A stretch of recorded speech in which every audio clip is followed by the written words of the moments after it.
Hi guys, I thought I'd make this quick little video to show you how I make semi-sun-dried cherry tomatoes. They're so good in sandwiches or salads, and they're really nice over pasta, just as a pasta sauce as well. So first I took about 500 grams of cherry tomatoes, but the weight doesn't actually matter at all, just as long as they all get the same sprinkle of seasoning. And I have them along their equator, so horizontally, that'll just mean that their juices will evaporate a lot better. Then go ahead and chop up the rest of them. However many you want to do is completely up to you, but just to make sure that when you're laying them onto their roasting tray that you put them cut side up. This will just make their juices evaporate better.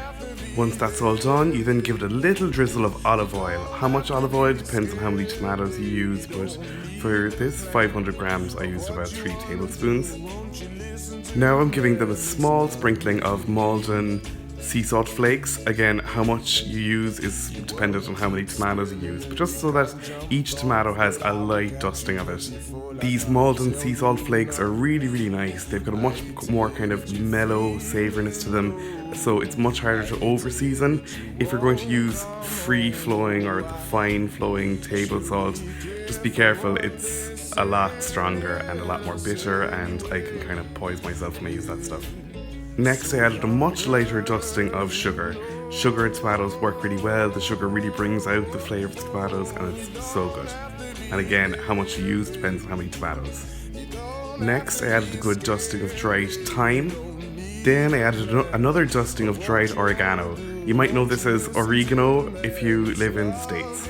I then put them into a hot oven at 200 degrees Celsius and left them there for 5 or 10 minutes.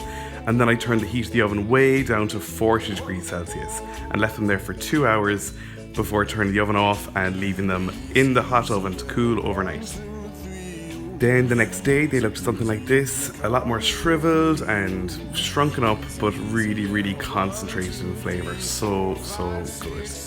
I can't say enough about them. I could eat them on their own. They're so addictive, but really nice on everything you put them on. So that's it, really straightforward. You should definitely try them at home. If you like this video, click the like and subscribe buttons and find me on social media. All the links are in the description below. And for other recipes like this, go to my blog www.rookiecook.org.